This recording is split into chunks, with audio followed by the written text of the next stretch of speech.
Sebelum melanjutkan, jangan lupa subscribe dulu. Terima kasih. Bab 101, Terobosan, Ordo ke-9. Menjawab pertanyaan penguasa, masih belum ada kabar dari Tuan.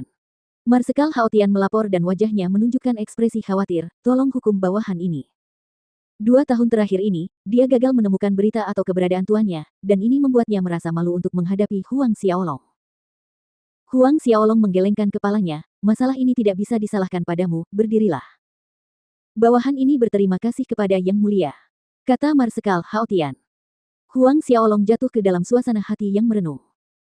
Jika tidak ada kecelakaan, 2 tahun sudah cukup bagi Yuming untuk mencapai markas Asuras Gate di benua awan bintang dan kembali. Namun, hingga saat ini, Yuming belum kembali dan itu hanya bisa berarti satu hal, Yuming menghadapi beberapa masalah. Meskipun dia tidak dapat memastikan bahwa hilangnya Yuming terkait dengan kakak seniornya, kepala domain utama gerbang Asura, Chen Tianqi, yang dia yakini saat ini adalah bahwa Chen Tianqi masih belum tahu tentang keberadaannya. Kalau tidak, Chen Tianqi pasti akan mengirim orang ke sini untuk membunuhnya dan merebut cincin Asura. Namun, cepat atau lambat Chen Tianqi akan mengetahuinya, jadi Huang Xiaolong harus membuat persiapan terlebih dahulu. Kekuatan, dia membutuhkan lebih banyak kekuatan. Meskipun memiliki bakat luar biasa, jiwa bela diri kembar, dan harta surgawi nomor 9, pagoda harta karun Linglong, yang membuatnya memiliki kecepatan kultivasi yang luar biasa, sekitar 10 hingga 20 kali lebih cepat daripada orang normal, bagi Xiaolong, itu masih terlalu lambat. Huang Xiaolong setidaknya harus menjadi prajurit alam suci saat menghadapi Chen Tianqi agar dapat melindungi dirinya. Alam suci. Belum lagi kerajaan Luotong, bahkan kerajaan tetangga tidak memiliki ahli alam Sein. Menerobos ke alam Sein lebih mudah diucapkan daripada dilakukan. Ahli nomor 1 yang terkenal dari Kekaisaran Duanren, Kaisar Duanren, yang memiliki 13 roh bela diri tingkat atas berusia 123 tahun ketika ia melangkah ke alam Sein. Memikirkan hal ini, Xiaolong mengerutkan kening. Pada saat ini, dia ingin meningkatkan kekuatannya lebih cepat dan satu-satunya cara adalah menaklukkan lebih banyak harta karun surgawi. Saat ini, satu-satunya lokasi harta karun surgawi yang dia ketahui adalah nomor 4 di Institut Duanren, Mutiara Jiwa Mutlak. Singkatnya, dia sangat butuh untuk menerobos ke Ordo ke-10, selama dia bisa menerobos ke Ordo ke-10, dia yakin bahwa dia bisa merebut kejuaraan akademi secara keseluruhan dan melanjutkan untuk berpartisipasi dalam pertempuran kota kekaisaran. Pada saat itu, dia akan memiliki kesempatan untuk mencari dan menaklukkan Mutiara Jiwa Absolut. Lebih jauh lagi, dengan menjadi murid Institut Duanren, dia diperbolehkan membeli sebuah rumah besar di kota kekaisaran, dengan demikian memindahkan orang tua dan adik-adiknya ke sana bukanlah masalah dan akan jauh lebih aman daripada kerajaan Luotong. Melihat Huang Xiaolong tenggelam dalam perenungan mendalam, Marsekal Haotian dan Fei Hou tidak berani menyelah. Beberapa saat kemudian, Xiaolong tersadar dari lamunannya dan bertanya kepada Marsekal Haotian dan Fei Hou tentang informasi mengenai Sekte Pedang Besar Kerajaan Baolong dan keluarga Marsial Ning. Mereka berdua melaporkan semua yang mereka ketahui. Dalam beberapa tahun terakhir, Sekte Pedang Besar memang telah mengirim orang untuk membunuh orang tua Huang Xiaolong beberapa kali, tetapi keduanya tetap aman di bawah perlindungan para penjaga istana Marsekal.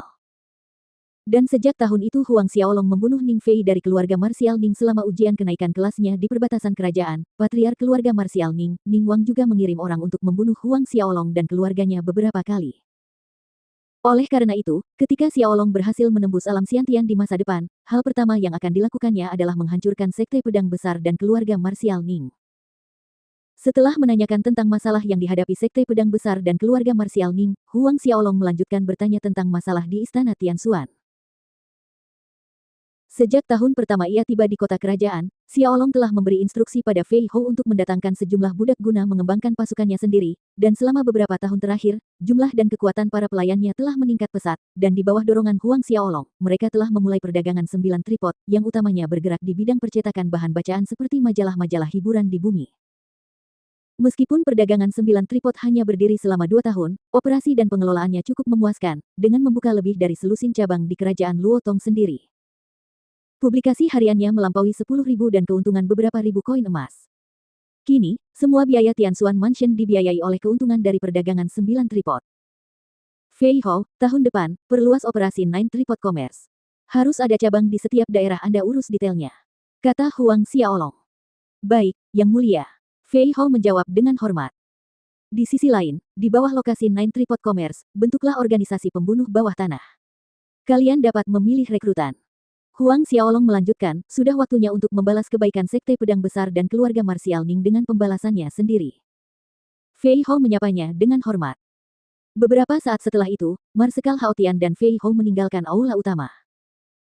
Hanya beberapa detik setelah mereka berdua pergi, adik perempuannya, Huang Min dan Li Lu datang. Huang Min menarik dan menjabat tangan Huang Xiaolong, menuntut dia menemani mereka berbelanja. Karena tidak ada jalan keluar, dia mengalah.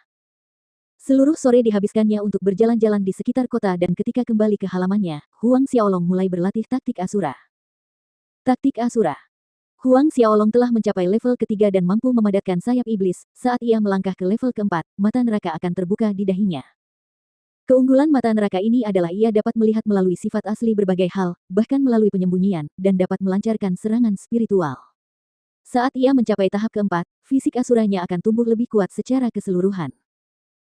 Namun, menurut perkiraan Xiaolong, ia harus menerobos ke alam Xiantian sebelum ia dapat melangkah ke tingkat keempat taktik Asura. 10 hari berlalu. Di halaman, Xiaolong menghabiskan siang hari berlatih keterampilan pedang Asura dan pada malam hari, ia fokus pada taktik Asura dan kitab suci metamorfosa tubuh. Mengenai tubuh linglong emas, ia telah mencapai tahap kedua. Mencapai tahap kedua berarti ia dapat menyerap lebih banyak ki naga api dari pagoda, memperkuat tubuhnya sendiri. Setelah 10 hari berlalu, tahun baru semakin dekat. Tiap sudut Tianxuan Mansion didekorasi dengan cerah, menciptakan suasana ceria dan meriah. Salah satu perubahan di Istana Tianxuan dalam 4 tahun terakhir adalah perluasan dan luas wilayahnya menjadi 2 kali lipat, para pengawalnya saja berjumlah lebih dari 600 orang, sedangkan para pelayan dan dayangnya mendekati 100 orang. Menjelang tahun baru, Huang Peng dan Su Yan sibuk membeli barang-barang dan bersiap menyambut tahun baru. Pada malam tahun baru, Huang Xiaolong meninggalkan rutinitas latihannya untuk menemani keluarganya dan Li Lu, mengobrol dan tertawa untuk menghabiskan malam. Pada hari pertama tahun baru, seluruh keluarga pergi ke beberapa tempat wisata terkenal di kota kerajaan. Tahun baru telah tiba dan berlalu. Dan Xiaolong terus berlatih keras. Setengah bulan kemudian, pada suatu malam, cahaya bulan bersinar seperti air.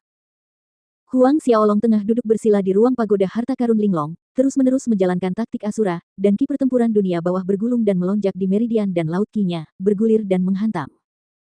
Xiaolong merasa bahwa malam ini, dia akan menerobos ke tingkat ke-9. Naga kembar hitam dan biru muncul di belakang Huang Xiaolong, melingkar di udara, memancarkan aura naga yang menindas di angkasa. 4 tahun sejak ia menerobos ke Ordo ke-7, semangat bela diri naga kembar itu telah tumbuh lebih besar. Saat ki pertempuran Netherworld mengamuk di meridian dan laut ki miliknya, penghalang menuju tingkat ke-9 menjadi semakin tipis dan setiap kali ki pertempuran miliknya menghantam penghalang, gelombang rasa sakit menjalar dari meridiannya. Rasa sakitnya lebih menyakitkan daripada saat-saat lain yang pernah ia lalui, setidaknya beberapa kali lipat, bahkan 10 kali lipat lebih menyakitkan. Xiaolong menahan rasa sakit sambil terus-menerus mendorong ki pertempurannya. Rasanya seperti 1 abad berlalu sebelum tubuhnya tiba-tiba bergetar dan terdengar suara retakan halus dari dalam tubuhnya. Ki pertempuran dunia bawah tingkat ke-8 mengalir riang ke meridian tingkat ke-9, dan di saat yang sama, ki pertempuran dunia bawah di laut ki-nya dipadatkan dan makin banyak terkumpul di laut ki yang meluas. Ordo ke-9, akhirnya.